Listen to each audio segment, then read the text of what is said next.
You may have heard of it. Cradle to cradle. Perhaps you're wondering, what is that? Well, here's an explanation.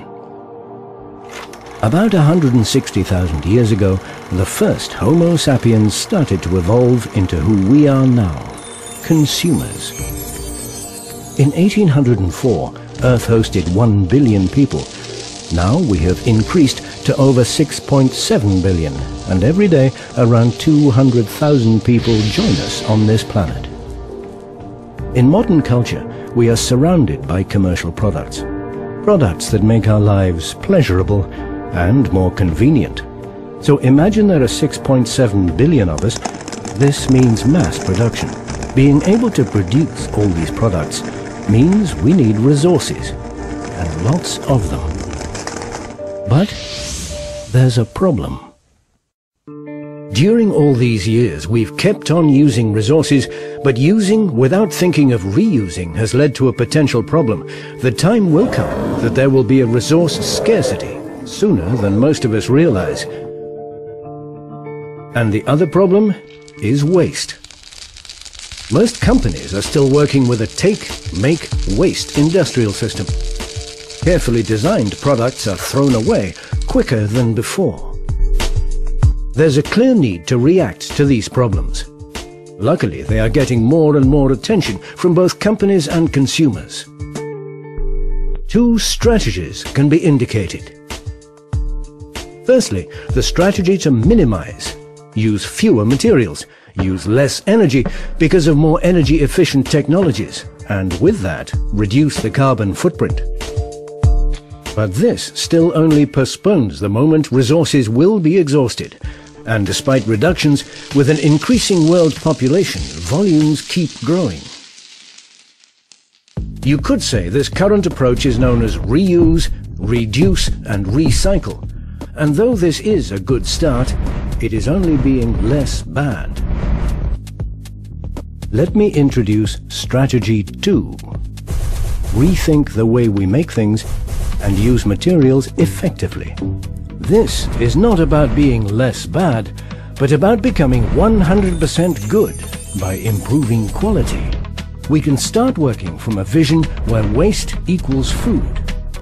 This is what Michael Brangart and William McDonough have developed and named Cradle to Cradle.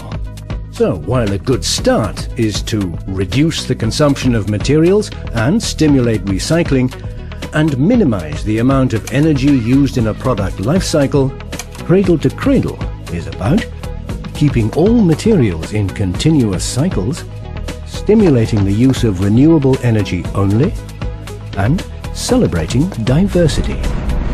This requires a different design approach. The design of a product is optimized for its functionality, beauty, and quality to fulfill the need of a customer. But in addition, the design is thought through on how to disassemble it and how the used materials are valuable to nature or as resources for the production of new products. We need to know exactly what materials are being used, because who wants their child to play with toys that are full of hazardous chemicals?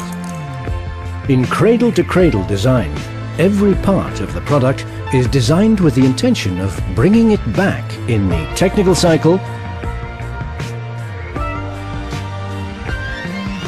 or biological cycle. Imagine that we no longer use materials, but we borrow them instead. Then waste would no longer exist. Apart from thinking about materials, cradle-to-cradle design also considers 2 other important aspects. Firstly, stimulate the use of renewable energy only. Did you know that every day the sun radiates more energy than the world has used since time began? Using only renewable energy means we can use it endlessly.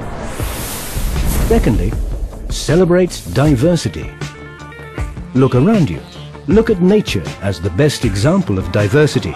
Flora and fauna adapt to local situations and make use of local resources.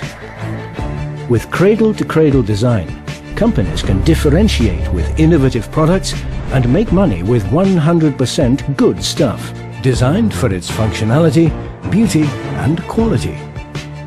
Also, they will profit from cost savings and added value. Who benefits? You. Because wouldn't it be great if our children and children's children can enjoy the same quality of life or better because we set good intentions and have redesigned the way we make things?